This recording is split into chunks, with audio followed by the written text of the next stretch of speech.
The following was recorded in front of a live studio audience at the Studio 21 Podcast Cafe. Are you tired of being misguided by self-serving financial service profit seekers? Are you looking for a better way to take control of your destiny and create a financially free path for future generations? Well, you're in the right place. Welcome to the Banking on Your Retirement podcast. We cut through the noise of the often self-serving financial markets with simplified yet foundational financial principles for creating a more peaceful, joyful, and prosperous life. So be brave and be free. This is your home. Now, here's your Banking on Your Retirement host, Johnny Ward. Welcome. This is the first episode of Banking on Your Retirement. I'm your co-host, Johnny Ward. And I just want to kind of recap or set the stage for what we're going to talk about today, what I'm going to talk about with you. I want to talk about how I came up with the name for the podcast. I want to tell you my story, why I'm passionate about what I do and why I do it. And talk a little bit about somebody that's very important who I learned a lot from. He was my mentor. He is passed, but I'll get into that and then get into some of the details, have a little break, and then dig into some of the numbers, and we'll go from there. So let me just jump right into it. The name of the podcast. I believe that when we spend all this time, saving for our retirement, and it gets locked away all these years, if people knew that they could also finance. So when I'm saying banking, I'm using a play on words. One is that you can count on your retirement, right? It's not this gamble that we do in the casino on Wall Street, right? That we don't really know that much about, other than we know other people are doing it, other people have done it, and it seems to be the only way to operate. But I want to say that you can use the money that you're saving for your retirement. You can count on it for the future, but you can bank or finance things in your life today. So you don't have to wait 30, 40 years to actually access it and still have it be there when you want it and need it. So that's how I came up with the name Banking on Your Retirement. So you're always financing through this money that you're saving for your retirement anyways. My story is that I didn't even get into this space, this vocation, until I was 57. That was almost 5 years ago. And, I did all the things that I thought I was supposed to do, which was, get married, buy a house, go up, have some children, get a job that was going to, kind of let you try to experience the American dream. And I borrowed all the money, right? I did have a 20% down payment. Thank goodness. It was a gift. I only had like 5% of it. And my father-in-law actually gifted us some money. And I wouldn't have been able to afford a house, but I did. So I got a mortgage. I was the mortgage officer at the time on my own first home. And then I, started having a family where I needed more room. We put on additions. I refinanced, right? So I started the clock again. So what I'm trying to say is I went through all these steps, right? I raised 3 children with my late wife. I went through, paying for college, a lot of it out of pocket. And then life happened. Again, my wife passed away. A year and a half later, my house burnt down. I went through, hey, I need, I had insurance on the home, but I also wanted to build a house that was different. And I thought I was going to get the money back in, but I had to borrow it, or I did borrow it from my 401k. Eventually, over time, I tapped out my whole 401k. And I know a lot of people do that. Many people don't. And what I'm saying is I'm real. I've got an experience in life where life happens to you, and then you're like, okay, I wish I had known about what I know today If I had known that 20 years ago and I put it into action in my life, so I can help other people from my experience that, I watched my 401k go up and down and up and down, and it was stressful, right? Because I always wondered, am I going to have enough money for retirement? How is this all going to play out? And it seemed like I was going nowhere. In fact, I was just talking to somebody yesterday that says, they basically have $50,000 less. They're 57 themselves. They have $50,000 less than they put into their retirement plan. They still haven't got back to even, and that happens to a lot of people. So I'm trying to share some information on this podcast that's going to help people, know that there's alternatives, right?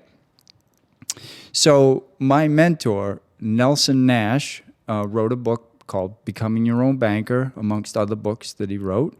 And when I first heard about this, it struck me that, oh my gosh, I've let so much money flow away from me. And I'm going to try to help you see how you can recapture that money. He had a lot of great little sayings, and I'll probably share many of them like I have in the past with people, but I'll keep doing it.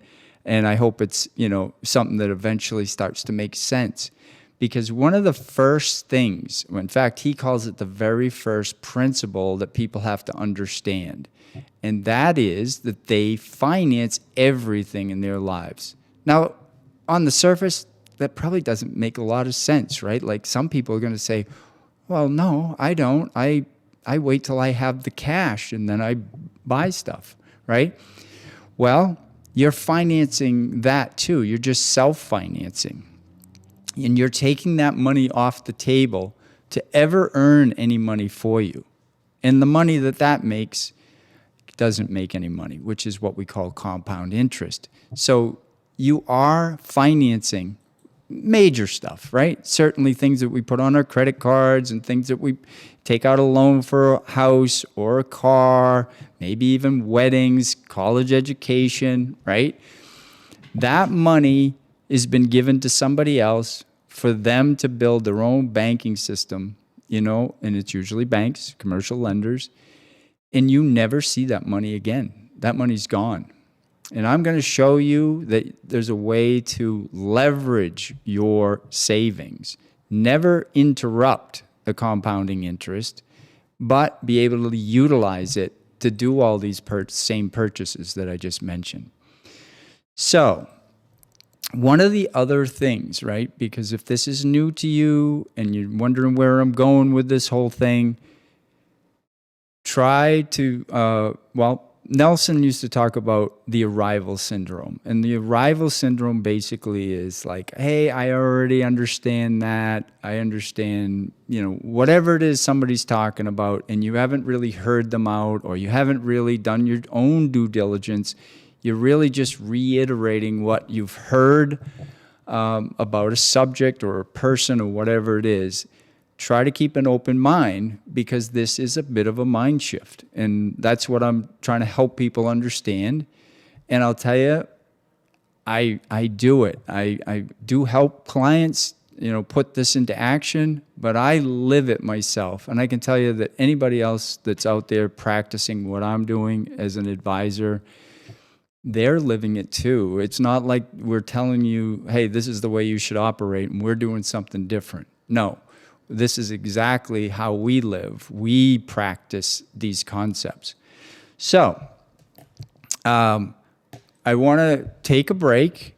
I want to come back and share some things with you about the numbers that we're giving away, the dollar amounts that we're giving away, and how you can recapture those and then use them in your own life.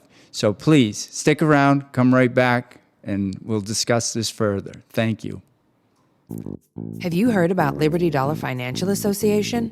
Liberty Dollar is a private membership association that allows its members to purchase silver in different forms, which are lawful for use as mediums of exchange.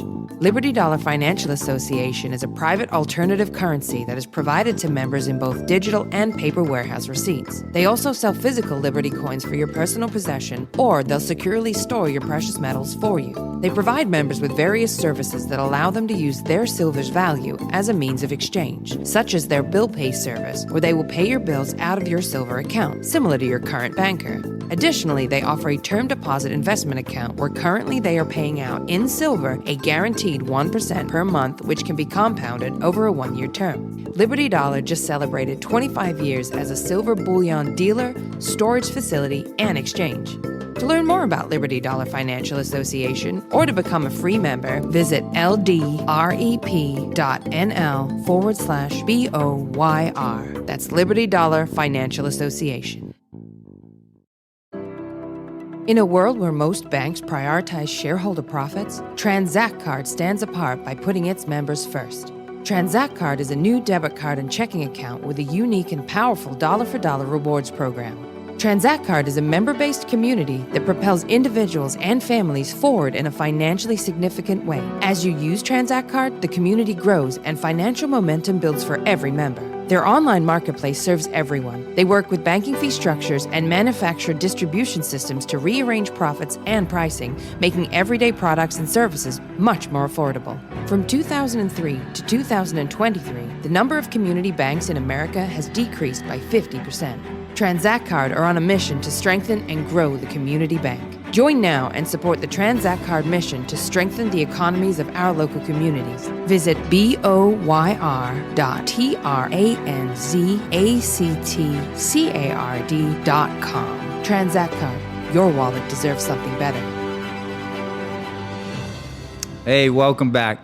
So I'm going to jump right into this. I'm going to ask you a question. Wouldn't it be great if you could recapture all the interest that you paid throughout your lifetime, be able to reuse that money and reuse all the principal payments that you make on loans that you have taken and people that you know have taken? If you could recapture that all under your banking system, wouldn't that be great? How many of us have done that? Not many, right? So I want to start with an article that I was reading. You can go find this on the internet, but the average lifetime interest for an American is $280,000, right? And I'm just going to throw these numbers out there. I found other numbers. I found 160,000, but then they had a caveat that said, hey, that figure doesn't include, refinancing and additional auto loans and so forth. So I think that the 280 is pretty accurate, right? So I'm going to start with the fact that if you could recapture that 280,000, right? And I'll tell you how you can do that, right? I want to also talk about the fact that when you're on some of these sites, right, it's a propaganda site. Probably everybody understands that. I mean, they're advertising to you. And if it's financially related, they're, notating it even in the article. They're promoting the company or the bank or what have you, but they're also showing an ad. And one of them really struck me because of what I believe and what I live, right, is they actually stated that a high-yield savings account with this particular bank is a perfect place to save the money for your down payment on a house, right? The perfect place. Perfect means there's no imperfections, and I say there is an imperfection. And the imperfection is that the money's going away from you. You're lending it to the bank, right? And that's what they're doing. They have total control over that money at that point. But what I believe is that if you put this into a permanent whole life insurance policy, that policy historically, over 100 straight years, they've been paying dividends. Now, they say they're not guaranteed because they have to say they're not guaranteed. Is there really any guarantee in life? Well, yes, there is, because portion of that life insurance policy does have an actual guaranteed growth to it. But the fact is if you use that as your counteracting of the interest charges you're receiving from or that you're paying out with the lenders, is that you're recouping it through the guaranteed growth and you're recouping it through these dividend payouts. Again, non-guaranteed, but they have been consecutively paying them out for over 100 years. So pretty likely. So I just want, that's what's going on, is it becomes like a belief, right? Once you see this stuff enough that this is the perfect place. If you read something like that, then you say, hey, that's where I should put all my money, right? So one of the things that I wanted to talk about was this another article that I found that was talking about that, I think what year, let's see what year it was. It was in December of 2023. They said that the American dream now costs $3.4 million. Now, the subtitle states it's more than what the average person makes in a lifetime, right? Which is not really that surprising. But the fact is that's the American dream. They've convinced you on what that dream should look like and how to go about getting it, right? And they're saying it's not even possible, right? So I did want to show some of the numbers. I want to talk about some of the numbers. I mean, your interest on your home, your costs for your home is almost $800,000 of that. Cars, weddings, all these things add up, like I was talking about, to the point where you can't even really have the American dream. And it's funny because I just came across this new song that came out by a band called Green Day, and it's called The American Dream is Killing Me, right? And what I am trying to do by sharing the information I will in this podcast is to take some of that stress that is killing people, right? Because they just keep letting money flow away from them. And I'm going to help you bring that money to flow back into your system where you get to keep reusing it and reusing it. I also, aside from interest charges, yes, people are trying to put their money into 401ks at work, IRAs, whether they, be self-employed or, hey, I left that job and I took the money out of the 401k and now I have it in a self-directed IRA. And so that amount is around $6,000. So what I've done is I've said, let's take that $280,000 that the average person is, letting flow through their hands and be paid out in interest to other lenders. And let's say over a 30-year period. So we take somebody from age 31, 30 years, 31 to 60. So we divide that 280 in there, you end up with a little over $9,300.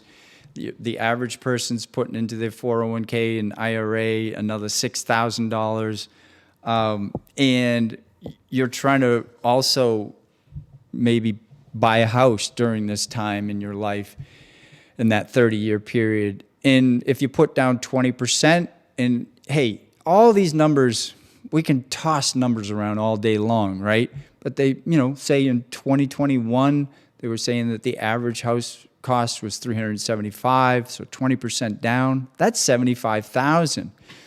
So when you put that money down, that money's gone. You just gave it to the person that you're buying the house from. You have the house, I get it, right? But that's $75,000 for 30 years in this example is not producing for you. It's not making money. It's not usable. It's not leverageable, right?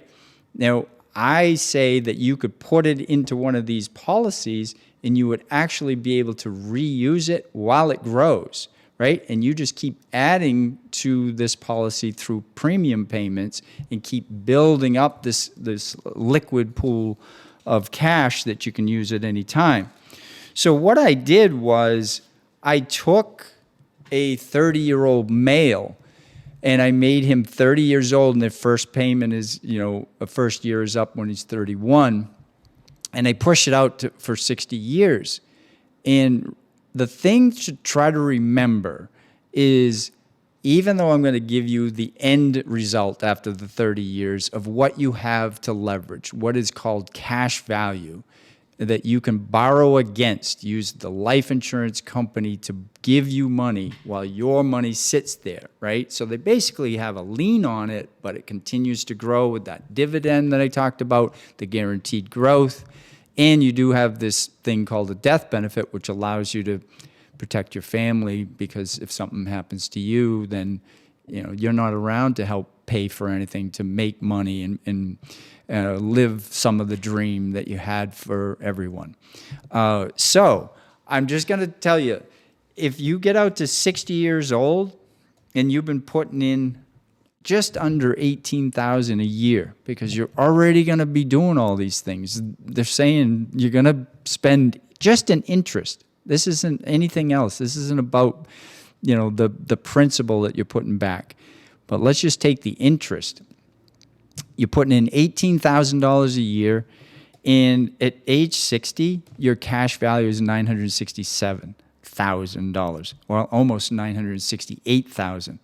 But the fact is that throughout those years, you could have been borrowing the money, and if you paid the money back into the system by paying off just like you would do with any lender, but it's all under your control, under your terms of how much, how often, when, if, all that kind of stuff. Your total flexibility, because they already have your money, right? So if you die, they just take the loan balance and take it right off the death benefit.